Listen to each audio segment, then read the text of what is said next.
Oui, donc Corinne Sombray, mais c'est super. J'ai pas vu le film. Je l'ai, mais je l'ai pas vu. Je tarde un peu à le Non, voir.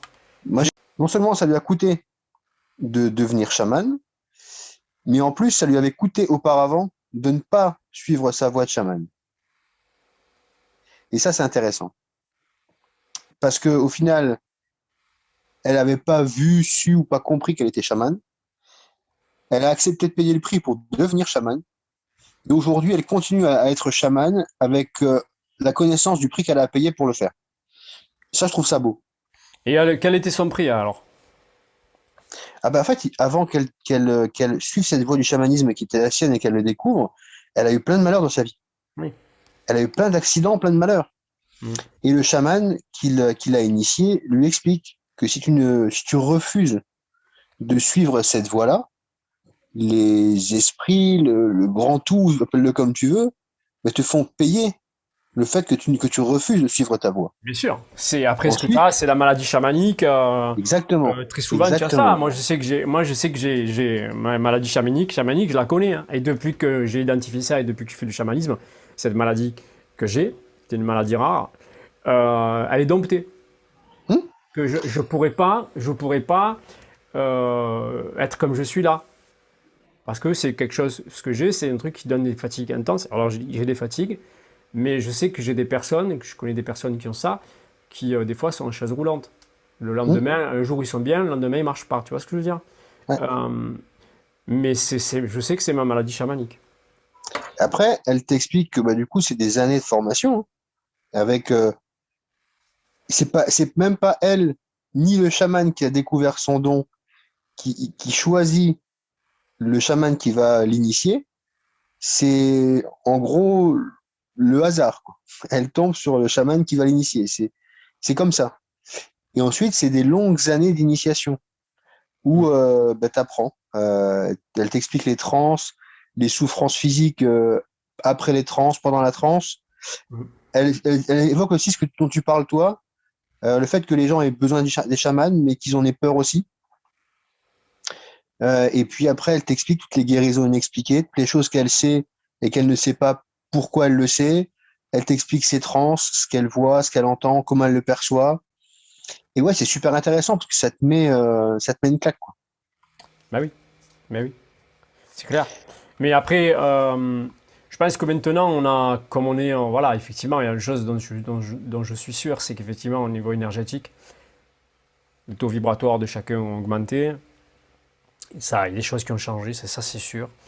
Mais je pense que de toute façon, un chaman, c'est un médium. C'est-à-dire que il communique avec les morts, il communique avec les esprits.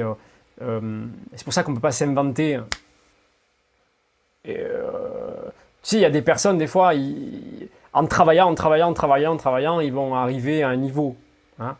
Mais il faut quand même un Ouais, minimum. Il faut quand même un minimum. Si tu veux être un grand violoniste, à un moment donné, il faut quand même avoir un don et après, il faut travailler. C'est pareil, ou un pianiste, ou peu importe. Moi, je parle de la musique parce que c'est quelque chose que je connais, mais il faut quand même une base de départ. Malheureusement, on en a déjà parlé, on nous fait croire que tout le monde, on est tous chamans. C'est comme si on disait on est tous médiums, ou c'est comme si on disait on est tous peintres. On va tous faire des tableaux, on va faire des œuvres d'art, on va tous courir vite, on va mettre 6 secondes pour faire 100 mètres. C'est comme si on nous disait ça. Et c'est pas le cas. C'est pas le cas pour aucune activité que l'être humain est capable de faire, aucune euh, thérapie ou peu importe, aucun art artistique, peu importe ce que c'est. Ça marche pas comme ça. On n'est pas égaux sur ça. On n'est pas ouais, égaux bah sur oui, les oui. capacités. Il y en a qui courent plus vite, il y en a qui dessinent mieux. Il y en a qui font trois traits, ça ressemble à un truc. Il y en a qui font trois traits, ça fait pas ça. Ils peuvent prendre les cours qu'ils veulent, ça marchera pas. C'est pareil pour le chant. Les personnes peuvent prendre des cours pendant des années. Si dans le cerveau, il n'y a pas la programmation, il n'y a pas les synapses, il n'y a pas les neurones, il n'y a pas l'endroit du cerveau qui s'éclaire quand ils chantent, ça ne marche pas. C'est pareil pour le chamanisme, c'est pareil pour l'énergétique, etc. Donc pour moi, on n'est pas tous chamans. On a quelque chose, soit c'est réveillé, soit c'est pas réveillé. Et soit ça ne se réveillera jamais, soit ça restera à 10% ou à 5% toute sa vie, soit c'est très haut, et voilà. Après, comme disait Brassens, un don pas travaillé est un vilain défaut.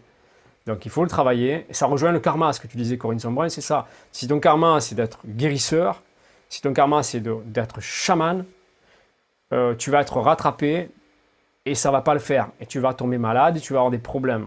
C'est ça. C'est ce que disent les chamans et c'est ce qui s'avère être vrai. Et même quelqu'un qui n'est pas chaman par rapport à son karma, si la personne ne suit pas son karma, elle va être emmerdée dans sa vie amoureuse, financière, etc., etc., etc., etc., parce que ça ne colle pas. Après, ça peut être des vies antérieures. Là, tu ramènes des choses que tu ne dois pas ramener, qui ne t'appartiennent pas. Quand tu les casses, ça va mieux. Mais oui, c'est vraiment, vraiment, vraiment ça. Après, le problème du chamanisme, c'est qu'il y a aussi pas mal de trucs qui sont organisés en Amazonie avec l'ayahuasca, et il y a des touristes, il y a des agences comme ça qui vont vendre des trucs tout compris, où les gens ils vont aller prendre l'ayahuasca pour essayer de régler des trucs. Alors, très souvent, ce sont des séjours complètement touristiques où c'est pas dosé, c'est très peu dosé, voire pas grand-chose. Et tout le monde pense que d'un coup, ils vont devenir chamans ou peu importe. Voilà. Il faut faire attention, il y a du business partout. Et il y a même des chamans qui tombent dans le business aussi en Amazonie pour gagner leur vie, etc. etc. Et ils sont entre deux. On en parlait, hein. C'est toujours la limite quelque part entre le bien et le mal. C'est-à-dire que j'avais regardé un de nos badinages où tu disais, je ne peux pas jeter la pierre sur les gens qui font des fois des choses négatives. Parce qu'ils sont dans la limite, hein, et ils ont envie de pouvoir, donc ils peuvent sombrer, et on ne sait pas la vie des gens, pourquoi ils font ça, etc. etc. C'est sûr. Mais je ne cautionne pas, mais l'être humain, il expérimente, et à un moment donné, s'il doit expérimenter le négatif, l'ombre, il le fera, il tombera dedans, et il en retirera quelque chose. C'est sûr.